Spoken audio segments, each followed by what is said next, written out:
Hello, ladies and gentlemen, boys and girls, college football fans across the nation and around the world. This is Tim May with the Tim May Podcast, an aptly named podcast.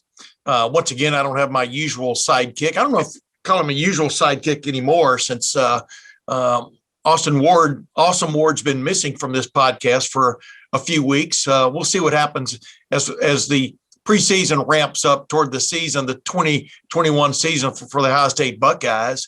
But I digress. This is the week of the Big Ten meetings as we record this. For the first time, they're going to be held in the city of Indianapolis.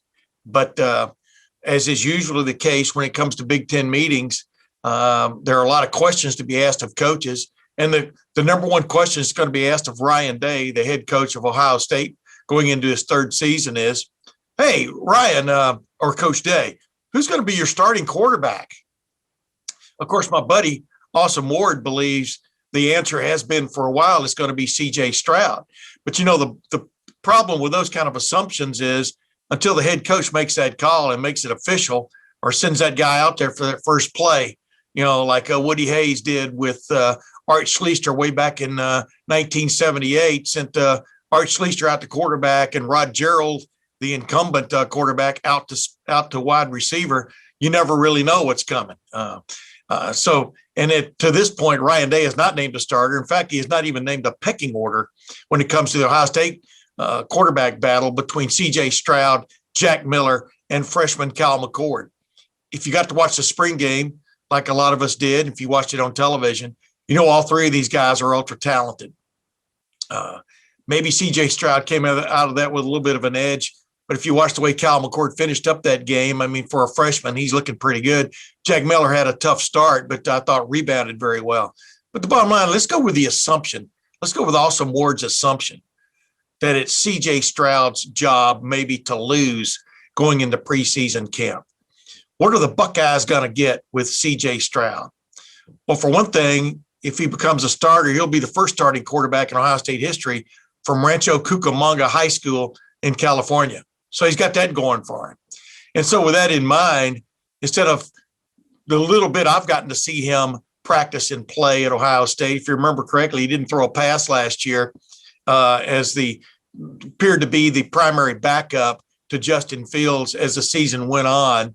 He did have a running touchdown against Michigan State, which showed a lot of potential from that standpoint. But where he's really excelled the last many years in his development has been throwing the football and not just standing there and throwing it, running around and throwing it, making plays happen, being the MVP of the 2019 Elite 11 quarterback competition, for example.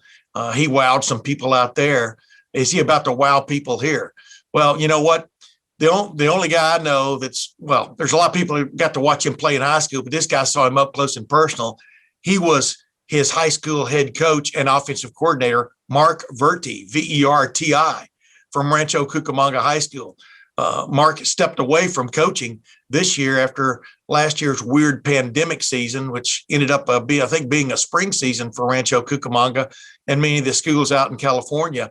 But he was kind enough to join me for an interview on let's just assume C.J. Stroud is going to be the starting quarterback for Ohio State, succeeding Justin Fields, record-breaking in many ways Justin Fields, or at least eye-opening in many ways Justin Fields.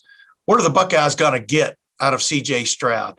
Here's a man who watched him develop first as the offensive coordinator at Rancho Cucamonga, C.J. Stroud's first 2 years there, freshman and sophomore, to his junior and senior years when, in fact, Mark Verti was the head coach. He watched him blossom into this player that may be poised to lead the Ohio State offense into yet another realm. So without further ado, let's get to my interview with Mark Verti. And as promised, I'm joined by Mark Verti, former head coach at Rancho Cucamonga. Basically, the 2 years that C.J. Stroud was the starting quarterback there. Mark, thanks for joining the Tim May Podcast. Thanks, Tim, for having me. I appreciate it. Yeah, it looks like a beautiful day there in Southern California, my man. And I know you're enjoying life now, right? You're like basically kind of swimming in retirement a little bit, right?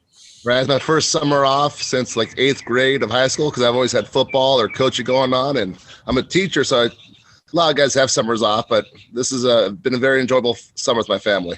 I got you, man. Yeah. Hey, more power to you, man. I've been covering football since I was 19 years old as a sports writer, and I'm 67, and I'm semi-retired. Some people think I work harder now than I used to, but let's just get right down into it.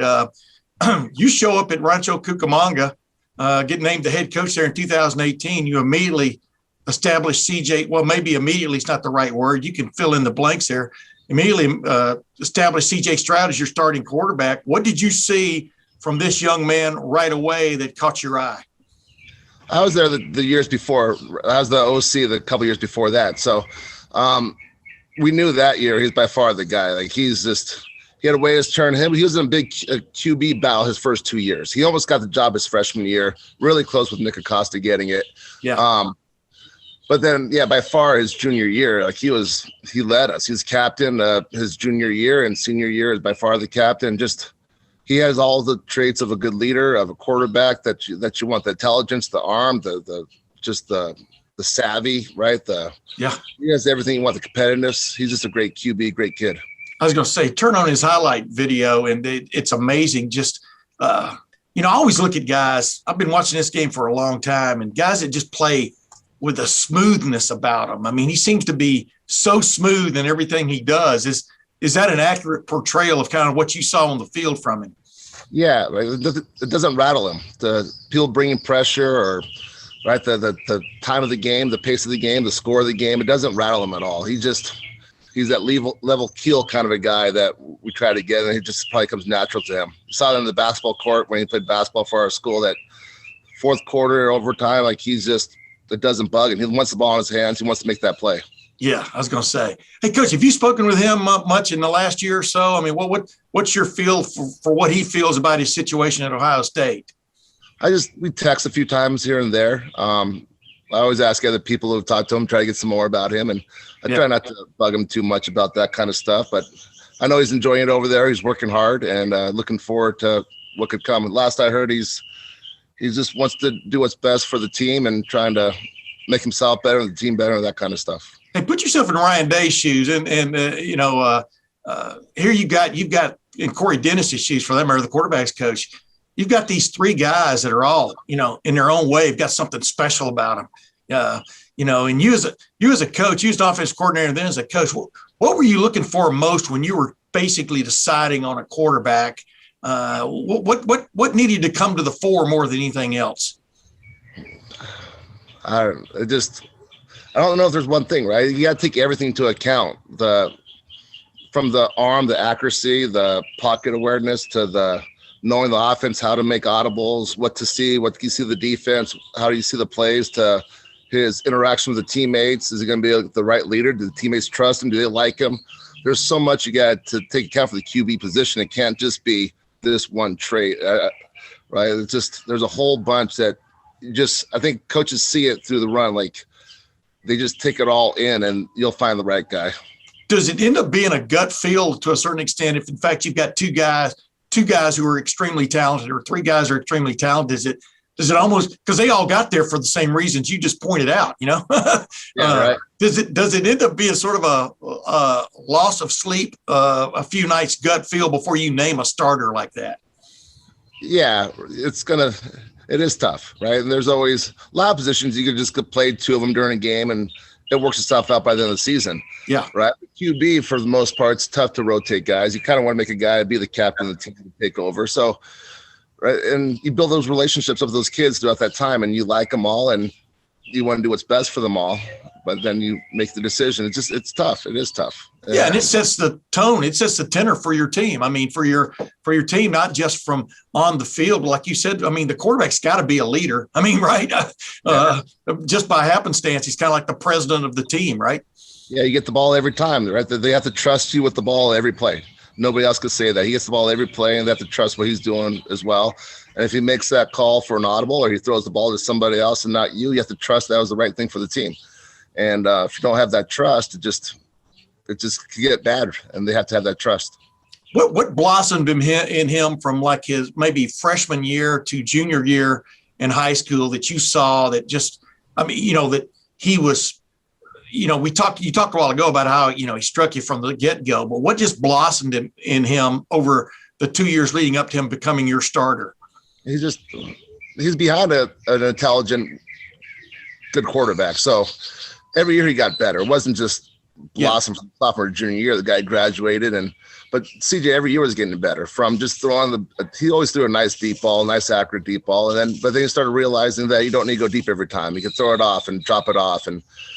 But by the end of his junior year, he's getting better and better. By the end of his junior year, his audibles, his protections, all this stuff was right on. And his senior year, there's so many times where he got us out of a bad play into a good play. He audibled to a blown coverage to a receiver, and they were just kind of on the same page. And the protection, he knew all of our protection. So if a blitz was coming, guy we couldn't pick up, he'd have the running back or O-line pick it up. And that was a big gain from him from his sophomore year to the end of his senior year. His just knowledge of the offense and the protection of the run game, and all that was kind of on him. And he got out of a lot of bad run plays where the defense were overloaded to one side. He knew what play to come back and counter it. And he did all that for us and did it very well. What is it like as a coach to see a guy improve like that? Like I call it blossom, because you're this flower and you keep getting a little bit better and better, and suddenly you're this rose. What is it like, number one, to see a guy do that, but then number two, to feel him take control of the game to a certain extent in critical moments? It's where you want a player to get to, right? I mean, right. Exactly. It's not see him every day. It's not overnight. Like that might be for some fans. You see in those 10, 12, 15 games, like, whoa, this guy's a huge jump. But you see it throughout. But then all of a sudden, senior year, you're like, wow, like that's just a great read. And you'll see him talking out there audibling, and then we'll be like, I think he's calling this, and he does, and just it makes sense. Right? You see on the sides as a coach, you see up on top that you see that, this is open. But then I'm actually seeing it and doing it, and it would just make sense. And some of his throws through the lanes, like on the run through a lane, just hitting a guy for a touchdown, we're like, wow, that's special, It just all of a sudden you just see those plays that aren't average high school football plays. I was going to say the plays that weren't drawn up, they just happen on the fly. I mean, and that's big in high school in a lot of sports. Right? It's a lot of cheapies, like touchdowns that come. It's a blown play that works. It's a realization that defense didn't line up correctly that one play. Instead of trying to call back and they fix it the next play, the QB takes advantage of that one play, they miss a line and hits it. Yeah. And that one coverage, he's able to see it because he has great vision, probably from his basketball days as a guard. He has good vision. So he's able to see that and take advantage of it. And a lot of times you can't wait to the next play to beat that defense on that. You have to take advantage of that one time they mess up, and he does that. Yeah. Seize the opportunity. Carpe diem, but that's the day. Right. It's funny though, but that's what, in my opinion, nowadays. But it always has been this way. I've been watching football since the early '60s, and the quarterback that can do that is just that's the difference maker. Really, when you get to the elite level. The cream of the crop, the Patrick Mahomes just wheeling and dealing occasionally. He runs mostly pattern plays, but when he has to make a play, he does it. Even Tom Brady does that, right? I mean, in his own way. Right, and all the greats do. They take advantage of what the defense got them and knows when to throw it before it's open and how it's going to be open, but still take advantage of the matchup. You know that your guy's better than that guy through film. Pre-snap where the pressure's coming from, where a lot of QBs don't know. Like all that is big, and some guys have that and some don't, and that's why they get paid the most money in the NFL. It's just a big job. Yeah, I was going to say, you kind of touched on it a while ago, though. I would say that if you had to state something that, I don't know if it's underrated, it's not the correct term, but something that needs to be appreciated about a CJ Stroud is it's clear he does his homework, right? I mean, how long has he been, I guess, committed to that aspect of the game? His freshman year, he's always putting time in on the film work, and we'd come in on Mondays and do our scouting report, and he'd be ready for it. And on pre-game tests, he's all prepared for it. But his senior year is just a different level. Junior year was better, but senior year he'd come in Mondays and know all of our plays that we're going to put in. He had those down. He would come up with some other ones that he thought would be open, and he would have a reason for doing it. Not just like, hey, I saw this play on Madden, let's run it. It'll be like he'll show me clips off of film he's watched, and like, hey, look at this. We could beat them with this zone here. And if we do this play here that we have, the plays that we already have in the playbook out of different formations, he would know those. And we could do this play on this formation because look at these clips that we saw, and he spent hours of film. And because of that trust we built up as a staff with him, we trusted what he was saying. And It wasn't just like, move on. Like, he was right a lot of times with that. Wow. I mean, that takes trust on both sides, right? I mean, yeah. Right. Some coaches just like brush the kids off and like, I just know everything, but not the good ones. You got to listen to them, and especially the guys who's built up that trust. And he's one of those guys who had. Yeah, I was going to say, and no one sees it from the quarterback's perspective except the quarterback. I'm talking about when they're on the field, et cetera. I mean, it's really easy to watch from the press box or even sometimes the sideline, but it matters what the quarterback is seeing and how he's adjusting, et cetera, right? I mean, that's and the guys that's what impresses me. I'll tell you what impresses me too when you watch his video is just how good he is on the move, throwing the ball. Accurate, right? Like running right, throwing left, running left, throwing right, whatever. It's an accurate, catchable ball when he's moving around. And did y'all, as he was coming up, do y'all practice that kind of stuff? I mean, or is a lot of that just pure, like a shortstop, natural stuff that happens sometimes? A lot of it's natural because no matter how much you practice, some guys can't pick it up. But yeah, that's like I was the QB guy, so I always thought that's a big skill in high school, especially. You're not going to have 5, 6 grade old linemen and protection. You're going to have guys get beat, and so many plays. If a QB can buy time, the DBs don't cover long enough. A guy can get open, so learn how to throw on the run. Yeah, not just play action rollouts or sprint outs, but just be able to make a D lineman miss and then bide some time and throw on an accurate ball.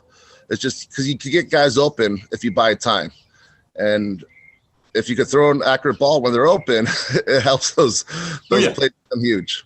Yeah, I was going to say his only touchdown to date as a Buckeye, he ran the ball against Michigan State. Yeah, I think you probably saw that, or at least you saw video of it. What does it mean now? We talked about this earlier a little bit, but what does it mean now to have in the game a guy that can beat you with his feet when all else fails? Because he appears to be a guy that wants to sit in there. Sitting there is not the right term, but wants to make the play, the original play, or wants to get the ball down the field. But what does it mean now? And is that what everybody's looking for? Is that player anymore? It's just, they have to have a defender responsible for him a little bit. Like, he's deceptively faster than he has those long, smooth strides that you're not going to catch from behind, right? He gets moving.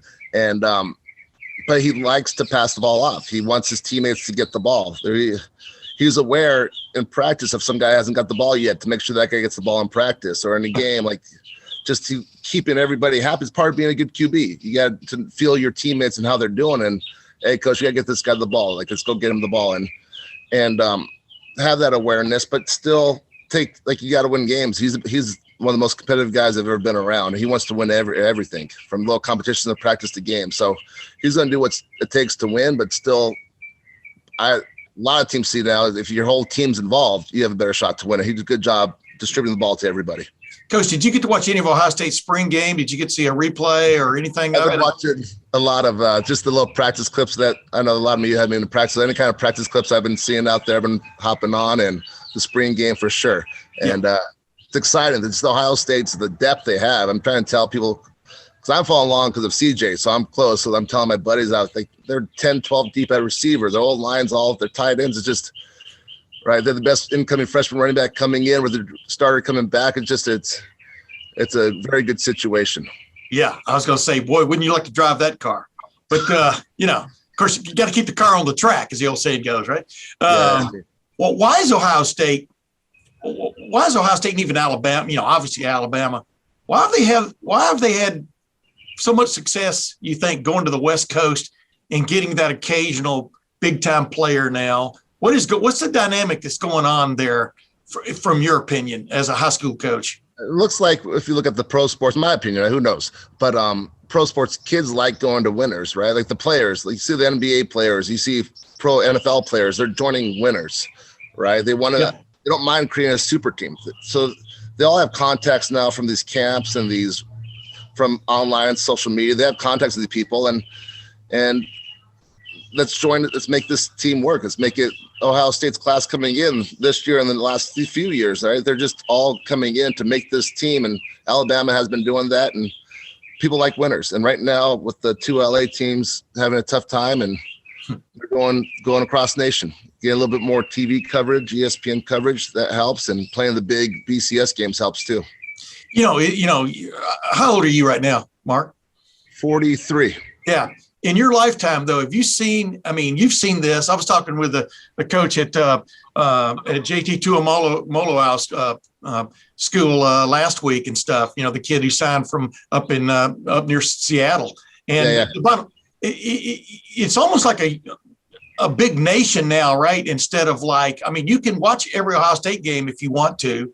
I mean, like you said, the social media has allowed you to expand and all your friendships. You can have friends from, 2,000, 5,000 miles away. Is that like you're talking about it? That's part of it too, right? That you can be from Rancho Cucamonga and playing for Ohio State, but all your friends can still see you play, right? Exactly, right. And it's easy. Everybody's going to see you play, and the contact back home is fast and quick, and just those relationships you build up going to the opens and going to these big national combines, right? You start throwing to those players, you start blocking, tackling those guys that you get to know, and hey, where you going? They're in the hotel hanging out. They're hanging out at night. They become friends, and they end up going to the same place and having a good time that way too. Hey, you've been in the cutting edge of like offensive football. I'm originally from deep East Texas, and originally before that Alabama, but I've lived up here for 40 something years. But in Texas for now, for example, high school games last 3.5 hours because everybody throws the ball, spreads the field, et cetera. You've seen this happen.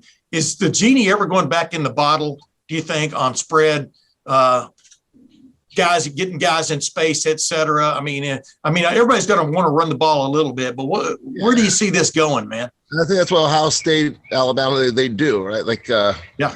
It's just they have 12 personnel in the game. They're still blocking. They're still doing a bunch set and putting big guys in and running the ball. And that's what Ryan Day does well at Ohio State. Like, they have tight ends. They run the ball very well. Right. There's still some schools that I know that just run the ball 8% of the time and do that. So it's still there. Just more formations now than before, and then more shifts and motion probably than before. So just now with the run pass option, a lot of run plays being called that end up being a pass, but there's a lot of run plays being called. Yeah. So it just, why run the ball? If one guy misses a block, he gets nothing. If you throw the ball, it's the easy completion, get those 5 yards throwing the ball. So it's just the RPOs are probably the big thing, or the PROs, the pass run options or run pass options. Those are probably the big two things that make less run plays, but there might be more run plays being called in all these offenses. Oh yeah, absolutely. I mean, but when you see Nick Saban go to that mode, a couple of years ago, then things have really changed and stuff. And you've seen quarterbacks coming up. I mean, and is headed now matriculating, I think, into the NFL and stuff. But are the C.J. Strouds? Is that what everybody? Oh, that's a dumb question. But is that what everybody's looking for now? In your mind, right? I think they're just looking for a guy who could see what's open and know it. It's not, you don't need to have the Tom Brady wins Super Bowls. He's not running the ball, right? You don't need the guy who needs to run, but he could see what's open and could hit it on time. He's not, you don't want the guy dancing in the back when guys are open and he's can't see them. You don't want that guy. You want the guys who can get to the right play and deliver the ball at the right time. And whoever does that the best is, if the guy could run and do that, that's better, right? But you just need the guy who could see what's open and get the ball who's open. Gotcha. Hey, last thing, what would be your advice? What will be your advice to CJ as he goes into preseason camp? Because, Ryan Day, as a coach is wont to do, said, the quarterback job is not settled. He's got 3 stars there that all have different abilities, including, the freshman Cal McCord looks pretty good, Right. What would be your advice to CJ? Because, these guys, they're always looking for these guys to assert themselves as leaders and stuff, but can you really assert yourself until you are the guy? If you follow my drift, what would be your, advice to him? Just work hard. I always tell him, just work hard, right? Just do what you can to take care of your business. And his personality, he's going to get to know the guys and be the leader out there. And hey, you could work on people's routes and protections. He'll do that, right? But just take care of what you can take care of. And don't let the other stuff stress you out. You can't stress out about stuff you have no power over. And he does a good job of putting his work in. All right. I know I said last thing, but I have a calling card. I always ask one more question anyway. Give me that one play from 2019 or maybe 2018 that just sticks in your mind about C.J. Stroud. Man, this guy is special. there was a pass versus Calabasas that got through defenders for a touchdown. I was impressed by. It could be that a run play in our last game with Sierra Canyon where he got us out of a bad run play, and then he audibled to weak side. They flew there on it, and he pulled the ball and kept it and scored on a big run. Just those kind of things where it's you see his physical ability with his mental ability working together, right? Those are the kind of things that he did so well. Yeah, that's what sets the great ones apart. Hey, Mark Verti, thank you very much for joining me, man. Thanks, Dan. I appreciate it. Oh, yeah, I appreciate it. Appreciated Coach Verti coming on with me. I love talking to high school coaches, man, because on the one hand, they're the fellas that really develop most of these players you see at Ohio State. I mean, they really develop from a freshman to a senior in high school, from who is that phenomenal looking athlete to who is that phenomenal looking football player. And of course, Ohio State now, starting with Urban Meyer and then continuing on through Ryan Day now, has recruited some of the great players in the country. They're stockpiling them, for want of another term. And but Mark Verti saw the potential for greatness in C.J. Stroud a long time ago, and now maybe Ohio State fans are going to get to see the same thing. But I always go back to this. Until the head coach names the starting quarterback, you're a little bit, I don't know, it's a little bit risky to like step out there on a limb, because I'll be honest with you, I haven't seen that much of C.J. Stroud at Ohio State. Neither is anybody else who covers Ohio State. Yeah, you hear word of mouth, what's going on, et cetera. You get the idea that C.J. Stroud probably is ahead when it comes to this competition, with quarterback coach Corey Dennis leading the way there, and Ryan Day, of course, having the final say. The head coach always has the final say on the starting quarterback. That's for damn sure. But you look back on some of the quarterback battles of the recent past at Ohio State when J.T. Barrett led Ohio State to the brink of the postseason in 2014. Cardale Jones stepped in and led them to the 2014 College Football Playoff National Championship, the first ever. And they had that battle going into preseason camp. And lo and behold, Cardale Jones emerged. Was Cardale Jones promised he was going to be the starter if he came back to school for that year? Urban Meyer? No one's ever really said that was a guarantee. Then you had, of course, the Joe Burrow, Dwayne Haskins Jr. battle for the starting quarterback job in 2018, the spring of 2018. And, Joe Burrow was not given assurances, I guess enough assurances that where he stood in the pecking order. Thought he had a great spring, and he did have a great spring. So did Dwayne Haskins Jr. Joe Burrow ended up transferring to LSU, and 2 years later ends up winning the Heisman Trophy and becoming number one pick in the NFL draft, and is now, after recovering from injury, about to lead the Cincinnati Bengals again. So, it's just interesting to watch these things, because until Ryan Day steps out and says, this guy is the starter, it's a little bit risky to step out there and say he should be the starter, because, let's face it, Ryan Day and Corey Dennis and that group see these guys a hell of a lot more than we do. I think it was pretty easy to assume that Justin Fields was going to be the starter in 2019. But until Ryan Day named him the starter, Ryan Day wanted to see more of Justin Fields in the summer and preseason camp before handing it over to him. Because let's face it, Justin Fields didn't have the greatest of spring games by any stretch. He ended up being one of the more, maybe as dynamic a quarterback as Ohio State has ever had. Can C.J. Stroud be that guy? Boy, when you watch him on video, what the word that stands out about the way he played, especially his last year at Rancho Cucamonga High School in California, the word that stands out is smooth. The other word that stands out is accurate, meaning the way he was throwing the ball on the run. And then going back to the smooth part, kind of reminds me a little bit of Russell Wilson. I love the way Russell Wilson carries himself on the football field. Same with Patrick Mahomes. I'm not putting C.J. Stroud in that realm yet. But the bottom line is, these guys, sometimes they just look so smooth. They seem like they see what's happening before anybody else does. C.J. Stroud has that about him from just observing his videos, et cetera. And, and as you heard Coach Verti point out, his former high school coach, where C.J. Stroud really stood out was in the leadership realm, but also in the preparation realm. And that's what really separates the great from the good, is the guys that have all the ability in the world, but then they put in all the work so that football, the exercise of playing football, becomes almost deja vu moments for them instead of like eye-opening, oh, I better react kind of moments. And C.J. Stroud appears to have that ability and capability. Those are probably the same. Those probably mean the same thing, but it just sounds cool to say capability as opposed to ability. But anyway, I digress as usual.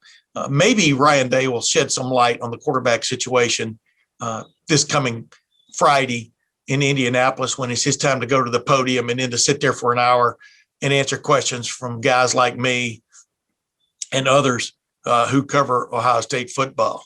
But until he puts the final signature on, yes, this is the guy who's going to set the tone, not just for the Ohio State offense, but for the Ohio State football team. The quarterback is ipso facto the leader of the football team, whether he's a captain or not.